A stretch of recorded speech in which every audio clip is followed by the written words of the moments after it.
Hello students, welcome to Ashwamekh Vidyalaya.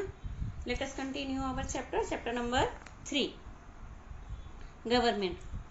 Okay, in the previous video we have to be discuss about the function of the government, importance of the government क्यों ज़रूरी है, हर एक country हर एक nation के अंदर government क्यों ज़रूरी है, तो ये सारी डिस्कशन हम लोगों ने प्रीवियस वीडियो में देखी थी। आज हम लोग डिस्कस करेंगे the government of different levels, हर एक अलग अलग लेवल पे। जैसे कि हम लोग गांव में रहते हैं तो गांव में कौन काम करता है, सिटी एरिया में रहते हैं तो सिटी एरिया में कौन रहता है, म्यूनिसिपल कॉरपोरेशन में है तो वहाँ पे कौन वर्कआउट करता है। कोई एक ही पर्सन जो है, मानो कि चीफ मिनिस्टर है तो चीफ मिनिस्टर हर एक प्लेस पे वर्कआउट नहीं करता है, वो होल स्टेट का डिस्क्रिप्शन यानी कि एडमिनिस्ट्रेशन का काम करते हैं। लेकिन every place has been a respective person to administrating their work। तो आज हम लोगों को हर एक डिफरेंट लेवल पे कौन वर्क करता है वो हम लोगों को सीखना है। तो let us start it. The government is responsible for providing various facilities in different fields. How does the government arrange for all this. जैसे मैंने आप लोगों को बताया कि हमारे चीफ मिनिस्टर विजय भाई रूपानी हैं, तो विजय भाई Rupani does not have to be work for every village and पूरे स्टेट के एडमिनिस्ट्रेशन का काम वो करते हैं, लेकिन पर्टिकुलरली वो कोई एक विलेज में जाके काम नहीं करते। तो ये सारा काम कौन करता है।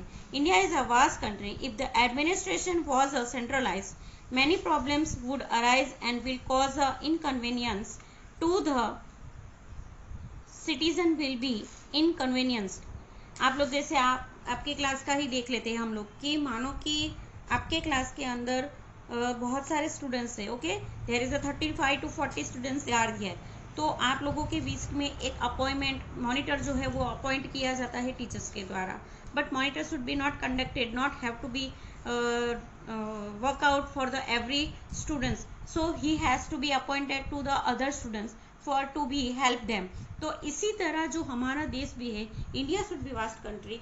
कोई एक जो पर्सन है या हमारे देश का जो वर्क जो एडमिनिस्ट्रेशन है, अगर मानो कि वो सेंट्रलाइज कर दिया जाए, खाली केंद्र सरकार को दे दिए जाए, तो दैट शुड बी और many convenience should be arrive. तो जिसके वजह से सिटीजन्स जो लोग हैं उनको भी बहुत सारी प्रॉब्लम्स क्रिएट होगी। So therefore our government works at different level, local level, state level and national level. इस तरह हमारे यहाँ पे 3 लेवल्स में ये वर्कआउट होता है।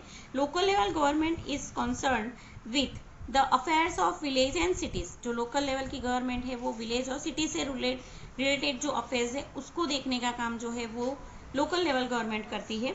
State level government deals with the matters at the state level, while the government at the national level is responsible for the work related to the entire nation। पूरे देश के लिए जो है वो नेशनल लेवल की गवर्नमेंट वर्क करती है। You have already studied about the local level and will learn about the state government in the next unit। इसके बारे में हम लोगों को जो नेक्स्ट यूनिट है उसमें लर्न करना ही है।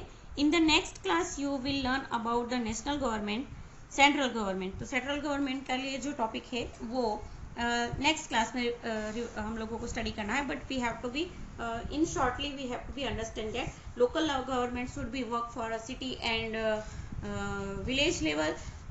After that, state level government should be work for the state administration, and national level government should be work for the nation. So here is there is a 3 different divisions should be given to work out for the entire administrations. Next is the government and law। Government और law यानी कि जो कानून या जो हमारे यहाँ पे जो लॉ क्रिएट किए जाते हैं, कानून से रिलेटेड जो लॉ क्रिएट किए जाते हैं, तो गवर्नमेंट के साथ वो कैसे जुड़ा है। The government frames law and they must be obey by all citizens. Government के द्वारा ये जो लॉ है वो फ्रेम किए जाते हैं, बनाए जाते हैं, और हर एक देश के हर एक नागरिक को वो फॉलो करना है, उसे ओबे करना है। Law and order is very important for the proper functioning of the government. Government को सही से चलाने के लिए लॉ और ऑर्डर जो है वो बहुत ही इम्पोर्टेंट, जो उसका मेन इम्पोर्टेंट जो बेस है। The government has the authority to make as well as implemented law. Government के पास लॉ फ्रेम करने का तो अथॉरिटी है, लेकिन उसको इम्प्लीमेंटेड कराने का भी लॉ है। Let us take an example, उसके लिए एक एग्जाम्पल हम लोगों को दिया है, let's we discuss about it. Okay, you must have a ticket while travelling by train. आप एक एग्जाम्पल दिया है कि ट्रेन में ट्रैवलिंग के दौरान आपके पास एक टिकट, सॉरी, आपके पास टिकट होना ही चाहिए। If you are caught travelling without a ticket you have to either pay a penalty और गो टू जेल। अगर मानो कि हमारे पास ट्रैवलिंग के दौरान टिकट हम लोग परचेस नहीं करते हैं तो हम लोगों को उसके लिए फाइन पे करना पड़ता है, पेनल्टी पे करनी पड़ती है या फिर जेल में जाना पड़ता है। तो इस तरह जो है हर एक रूल और रेगुलेशन बनाया है और ये रूल और रेगुलेशन को हमें ओबे करना है। Even though the government may work lawfully, in case citizens feel that laws are not being executed properly, they have the right to raise their voice or even go to the court. ऐसा नहीं है कि government ही हमारे ऊपर हक चला सके, लेकिन अगर गवर्नमेंट के द्वारा जो लॉ हमारे ऊपर इम्प्लीमेंटेड किया गया है और जो सिटीजन्स है, जो लोग हैं, उन लोगों को ऐसा लगे कि भाई ये जो लॉ है that should be not executed properly, सही तरीके का नहीं है, उसे जो लोगों के हित में वो लॉ नहीं है, तो they have to also raise their voice, वो लोग अपनी आवाज़ जो है वो उठा सकते हैं और उसके लिए वो कोर्ट जा सकते हैं। The court can order the government to take a appropriate measure. इसके लिए कोर्ट जो है वो गवर्नमेंट के ऊपर अप्रोप्रिएट मेजर यानी कि हर एक मापदंड को चकासने के बाद उसका इवैल्यूएशन निकालने के बाद उसके ऊपर डिसीजन देते हैं। After that we have to be discuss it. यहाँ पे कुछ लॉ फ्रेमिंग के क्वेश्चंस दिए हैं, you have to be just imaging that why can one not use loud speaker in public place after 10 o'clock in the night. रात में 10 बजे के बाद लाउड स्पीकर क्यों यूज नहीं किया जाता है? You have to be think about it. ये एक लॉ बनाया गया है। Why can one not brush cracker on the roads, road के ऊपर क्रैकर्स क्यों ब्रश नहीं कर सकते हैं? What would happen if there was no time table in a school, अगर आपके स्कूल का ही देख लो कि टाइम टेबल नहीं है तो व्हाट शुड बी हैपन? ये भी एक रूल ही है जिसको हम लोगों को यानी कि स्टूडेंट्स को फॉलो करना होता है। And why are laws frame, law क्यों फ्रेम किया जाता है? तो you have to be discuss about it. Imagine that this question answer should be imaged in your mind. Okay, now organ of the government. Organs, government के कौन से organs है? तो you must have realized that the organization responsible for the proper functioning of the country is known as the government. एक ऐसा organization जो proper functioning of the country को सही तरीके से चलाने के लिए जो ऑर्गेनाइजेशन क्रिएट किया जाता है that is known as a government. Therefore the government is an essential organ of a nation and has to perform various function. The government frames acts and law and ensure their proper execution. It sees to it that the law is suitably interpreted and implemented and also ensure that justice is done. Government को जो law और act जो है वो frame तो करते हैं, लेकिन जैसे मैंने आप लोगों को बताया कि वो प्रॉपरली एग्जीक्यूशन में है, प्रॉपरली उसका जो अमल करवाया जाता है वो सही तरीके से हो रहा है कि नहीं, उसका इंटरप्रिटेड और इम्प्लीमेंटेशन जो है वो सही तरीके से किया जाता नहीं, उसके ऊपर जो जस्टिस मिलता है यानी कि जो न्याय मिलता है वो भी सही है या नहीं, ये सारी चीज़ों को ध्यान रखने का काम किसका है? गवर्नमेंट का। The three arms of the government are their legislate, to execute and the impart justice. Government के 3 bodies है, legislate, execute and impart justice. The arm that frames law is known as the legislature. जो विधानसभा है, आप लोगों ने news के अंदर ये वर्ड सुना होगा, विधानसभा। द आर्म्स दैट, ऐसा गवर्नमेंट का ऐसा हाथ जो लॉ फ्रेम करने का काम करता है that is known as a legislature. And that which executive, जिसको बाहर इम्प्लीमेंटेड करवाने का जो काम है that is a executive. The arm which works towards the implementation of justice is called the judiciary and it take action against the offenders. जो इसका सही से अमल नहीं करता है तो ऐसे ऑफेंडेंस के ऊपर एक्शन लेने का काम भी जो है वो ये गवर्नमेंट के अंदर यानी कि जुडिशरी के अंदर इसको इन्वॉल्व किया गया है। तो इस तरह जो है गवर्नमेंट के 3 ऑर्गन्स है, legislate, executive and justice. India is a vast country made up of nation of different state.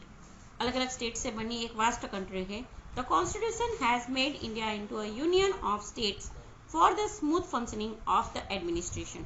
हमारा देश का जो कॉन्स्टिट्यूशन बनाया गया है ये कॉन्स्टिट्यूशन एकदम स्मूथ है। क्यों? क्योंकि इसका जो एडमिनिस्ट्रेशन है, पूरे देश का एडमिनिस्ट्रेशन जो है वो स्मूथली हो सके। दस, India is a federal state. This means that the government function at 2 level, central level and state level. 2 level पे ये वर्क करता है।